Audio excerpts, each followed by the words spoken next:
जब दो नून लीगी अरकान सुप्रीम कोर्ट के सामने सारे पीटीआई कारकुनान के दरमियान में फंस गए। उन्होंने जैसे नारा लगाया नवाज शरीफ का, फिर सारे आए। फिर क्या हुआ? सारे मिल गए।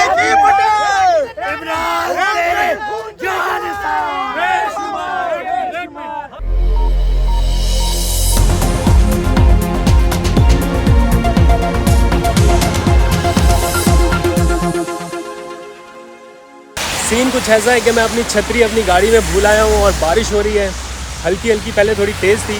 और इस वक्त सुप्रीम कोर्ट ऑफ पाकिस्तान की बिल्डिंग के बिल्कुल पास पहुँच चुका हूँ और कुछ ही देर में केस की समाअत होने जा रही है।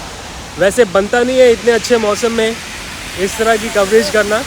दिल चाहता है कि वो मार्गला हिल्स की तरफ वहाँ पे चला जाऊँ। मौसम देखिए कितना फिट हुआ है, लेकिन इस तरफ मीडिया की सारी गाड़ियाँ अलाइंड हैं कवरेज के लिए और सारे रिपोर्टर्स भी मैं देख पा रहा हूँ, प्रिजन वैन्स और बहुत कुछ है। तो मेरे साथ रहिए, थोड़ी कवरेज करते हैं और आज की कार्रवाई का अहवाल फिर शाम को आपको वहाँ पे स्टूडियो में बताऊँगा। Welcome back to studio. आज का दिन मुल्की सियासी और अदालती तारीख के हवाले से बहुत ही अहम था। दिन भर आप सब लोगों की नज़रें टेलीविज़न स्क्रीन्स पर लगी रहीं अदालती कार्रवाई के हवाले से कि क्या फ़ैसला आएगा, क्या फ़ैसला आएगा। 9 घंटे तक ये समाअत कुछ वक्फ़ों के साथ जारी रही। जैसे इस्लामाबाद में वक्फे के साथ बारिश जारी थी, उसी तरह वक्फे के साथ ये समाअत जारी थी और सबकी नज़रें थी कि क्या फ़ैसला आएगा। लेकिन आज की समाअत का ज़्यादातर हिस्सा इस बात का तयन करते करते गुजर गया कि क्या फुल बेंच बनाया जाएगा या नहीं, या फुल कोर्ट आएगी इस केस की हेयरिंग के लिए या नहीं। बहुत सारी चीज़ें आप टेलीविज़न स्क्रीन्स पर सुन चुके हैं, मैं उन्हें रिपीट नहीं करना चाहता। लेकिन जो वहाँ पर कोर्ट रूम के बाहर की सूरत हाल थी, कुछ अनदेखे मनाजर, जो कुछ एक्टिविटीज़ हो रही थी, कैसे कैदियों की वैन आ रही है, प्रिजन वैन, फिर रेंजर्स एहलकार, पुलिस एहलकार, क्या दिन भर होता रहा। कौन कौन से बड़े लोगों को वहाँ पर रोक दिया गया, जैसे मौलाना अब्दुल गफूर हैदरी आए, उनको रोका गया। पीटीआई से फैसल जावेद आए, उन्हें रोक दिया गया। और भी कुछ एमपीएस आए, लेकिन अंदर जाने की इजाज़त नहीं थी। मैं भी बाहर से ही आज की कार्रवाई कवर करता रहा हूँ और कुछ बड़े दिलचस्प मनाजर देखे, खासतौर पर जब पीटीआई और नून लीग के कारकुनान आमने सामने आए। कुछ ऐसे मौके भी आए जब इक्का दुक्का नून लीग के कारकुन वहाँ पर पहुँचे तो वो फिर पीटीआई वालों के नरगे में चढ़ गए और उसके बाद वहाँ पर हुई खूब नारेबाजी और वो उनको कायल करने की कोशिश कर रहे थे। फिर आगे से 2 नून लीग के जो कारकुन थे वो बेचारे एक बार नारा लगाते थे ज़ोर से, नवाज शरीफ जिंदाबाद को, फिर सारे पीटीआई के लोग आ पड़ते थे और आगे फिर वो जो वहाँ पर सिस्टम शुरू हुआ, मैं कुछ देर में आपको दिखाऊंगा। फिर एहसन इकबाल साहब आज वो फिर एक बुज़ुर्ग शहरी के हत्थे चढ़ गए और उन्होंने भी उनके साथ मतलब वो फिर आज चोर के नारे लग रहे थे वहाँ पर। इसको बार बार रिपोर्ट करना अच्छा नहीं लगता, इन अ सेंस के क्या बंदा एक ही चीज़ को बार बार दिखाए, बट ये हो रहा है, ये जहाँ पर जा रहे हैं इनके साथ यही सलूक हो रहा है। और एहसन इकबाल साहब के साथ तो फिर मुसलसल हो रहा है। आज भी जब वो सुप्रीम कोर्ट से निकल कर जा रहे थे तो वहाँ पर कुछ लोग मौजूद थे, उन्होंने चोर के नारे हल्की फुल्की आवाज़ में लगाने शुरू कर दिए। तो वो भी मैं कुछ मनाजर आपको दिखाऊंगा। लेकिन थोड़ी सी बात करनी है फैसले के हवाले से कि फैसले से पहले फैसला आ चुका है। मतलब एक मेन फैसला तो कल आएगा ही आएगा इंशाल्लाह, कल नहीं तो परसों आ जाएगा। अब इसमें ज़्यादा जो डिलेइंग टैक्टिक्स इस्तेमाल करने की कोशिश की जा रही थी तमाम पीडीएम जमातों की जानिब से कि किसी तरह फुल कोर्ट बेंच बन जाए। असल जो फुल कोर्ट बेंच है ना, वो है अवाम का, जिसकी तरफ आपको जाना है, इंतखाबात की तरफ आपको जाना है। उसके हवाले से भी एक बहुत अहम और बड़ी ब्रेकिंग न्यूज़ है, मैं इस सेगमेंट के बाद वो आपके साथ शेयर करूँगा। लेकिन असल जो मोटो नोटिस लेना है वो तो आवाम ने लेना है। जो असल बेंच है वो आवाम का है। आप आवाम के पास जाने से डर रहे हैं और चाहते हैं कि बस ये लोग आपकी किस्मत का फैसला करें, इन रास्तों से आप आगे आना चाहते हैं, तो ये होने नहीं वाला।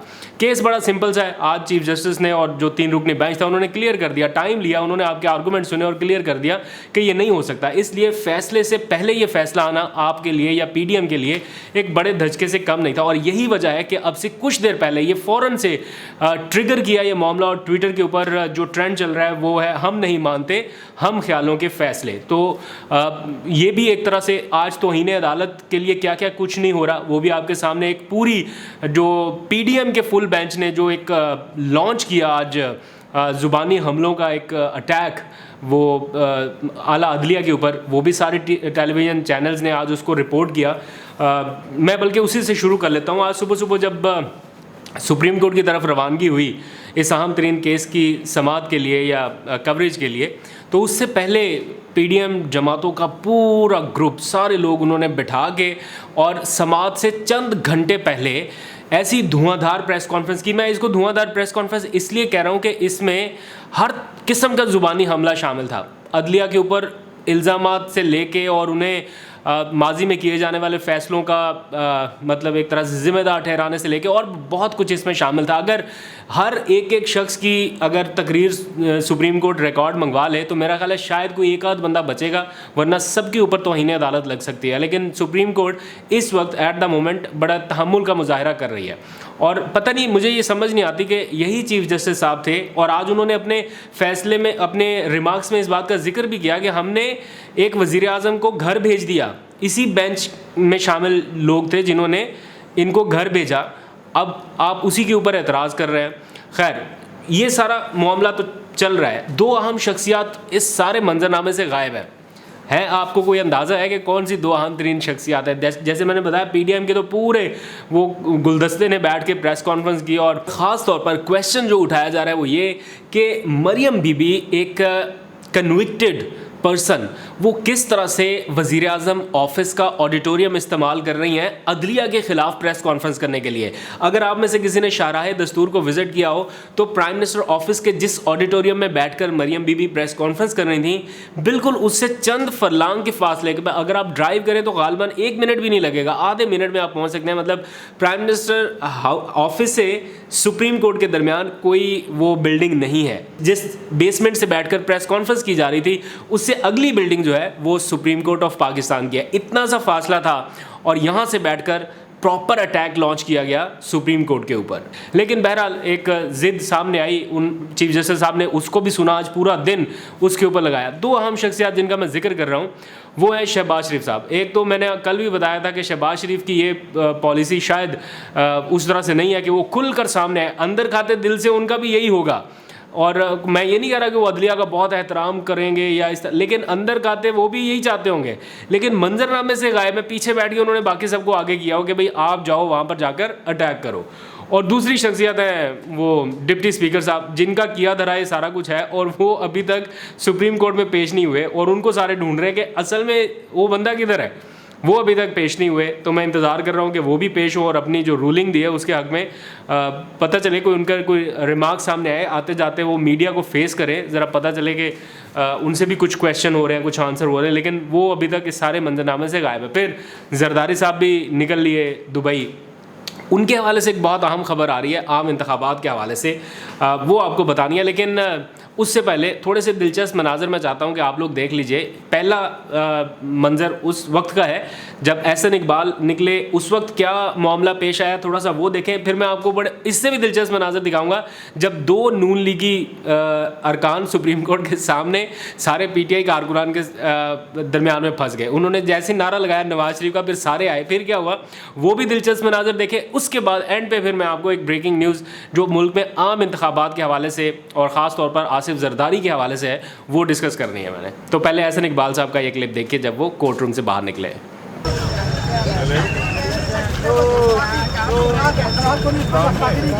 बस बता दिया हमने अपना, आपको पूछा जाके मेरा पूछे साहब मतलब कसूरी से अब बदमाशियों पर हम इनको बताओ कि मैं H block model town Lahore कर साबिका रिहायशी हूँ, मुझे पता ही नहीं आता क्या हैसियत है। उन्होंने कहा क्या है? नहीं, उन्होंने बहुत कुछ कहा है ना, मुझे नहीं कहा, मेरी माँ को कहा है। और पाकिस्तान जो मेरी माँ है, मेरी माँ को कहा है उन्होंने। मुझे नहीं पता कि किस तरह से 5 लाख के अंदर हार लिया था उन्होंने, मियाँ साहब ने दिया था। क्या मुझे मैं तो खुद ड्यूटी पर था। देखिए मैं आपको ज़ाती तौर पर ये बता दूं, मैं चूँकि ठहरे खातून ठहरे। तो एहसन इकबाल साहब की वीडियो आपने देखी, जज्बाती लोग वहाँ पर मौजूद थे और जो भी हुआ आपने देख लिया। अब थोड़ी सी सूरत पीटीआई और नून लीग के कारकुनान के हवाले से। वैसे तो ज़्यादातर मैं पूरा दिन आज वहाँ पे मौजूद रहा हूँ, मैं देखा पीटीआई के कारकुनान ही वहाँ पर थे, लेकिन अचानक से 2 नून लीग के कारकुनान भी वहाँ पर आ गए और ख़ामोशी से सारे बैठे हुए थे, कोई मसला नहीं था। अचानक से उनमें से एक ने नारा लगा दिया नवाज शरीफ जिंदाबाद का। वो तब पता चला कि ये नून लीग का कारकुन भी यहाँ पर बैठा हुआ। और बस फिर जो पीटीआई के लोग थे वो पहले उन्हें समझाने बुझाने लगे, देखें ये नहीं होता, ऐसे होता है, दलाइल देने लगे। वहाँ पर एक जिरगा टाइप शुरू हो गया, मामला आगे बढ़ा आगे बढ़ा, शोर शराबा शुरू हो गया, वो अपने नारे लगा रहे, वो अपने कायल कर रहे, इधर से अपना कायल कर रहे। इतना शोर शराबा हुआ कि फिर पुलिस हुकाम को आना पड़ा और उन्होंने आगे कहा कि अंदर कोर्ट रूम से हमें ऑर्डर आ रहे हैं कि खुदा के लिए इधर नज़्म ज़ब्त जो है वो बरकरार रखा जाए। तो फिर पुलिस वालों ने आके उनको थोड़ा डिस्पर्स करने की कोशिश की। क्या मुनाज़र है ज़रा आप भी देखिए।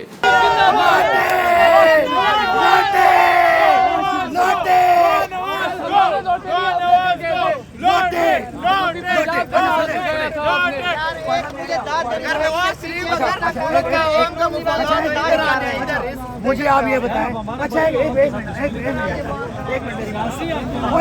ऐसा ही है, मगर अगर ढूंढने के चलते में हम पीटीआई वाले बोले तो लड़ पड़ते हैं, ये हकीकत है।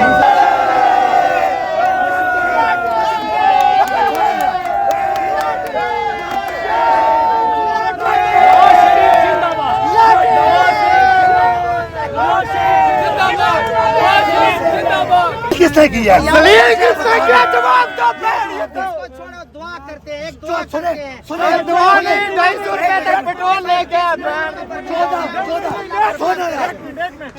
40 चैनल सुने यार, 40 चैनल 14 जमातें सारी मिल गई है, सारी मिल गई थी पटेल।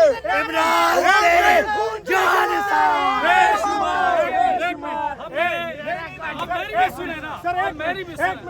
आपने नहीं सुन सकते इसमें, कैसे सुनेंगे? आवाम को लूटी खाएंगे।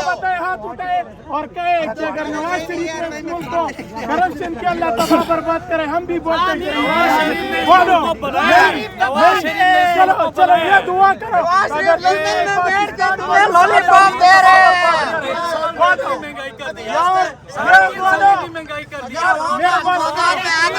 बात करें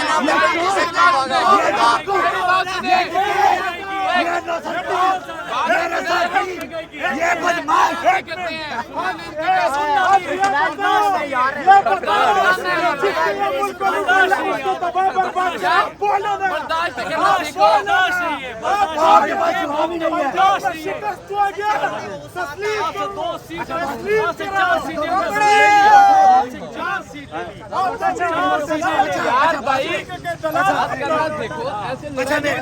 मेरी बात कोर्ट से बार बार आ रहे हैं, कोर्ट से बार बार आ रहे हैं, उधर चले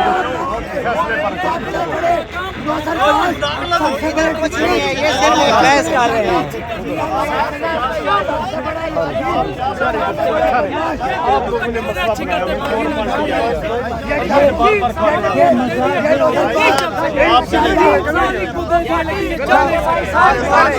माहौल खराब कर रहे हो, सब्र करो। पीछे चले जाओ, माहौल खराब न करो यार, गलत बात है यार। नहीं आप उधर चले जाए, चले जाए।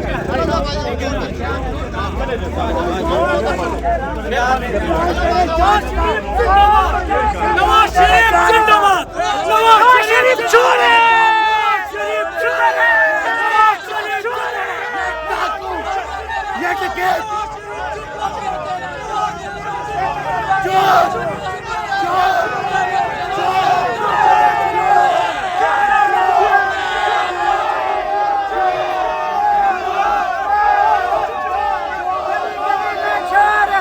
सारा टब्बर जा रहा है।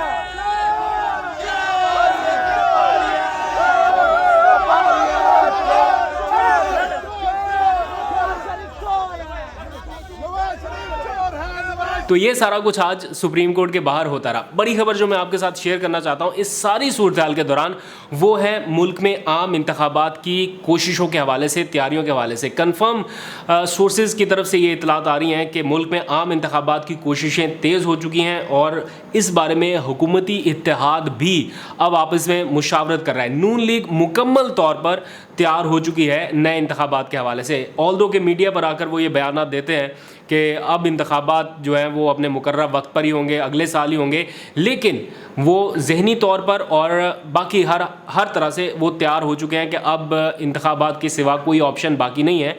लेकिन इन सारे मामलात में एक रुकावट जो बहुत पहले से है वो है आसिफ जरदारी और पीपल्स पार्टी। ज़राए के मुताबिक ताकतवर हलकों की जानिब से उन्हें भी पैगाम भेजे जा रहे हैं, लेकिन वो अभी तक नए इंतखाबात की तरफ आने के लिए तैयार नहीं है और उनके ख्याल में हमें या पीडीएम इत्तेहाद को ये टर्म पूरी करनी चाहिए।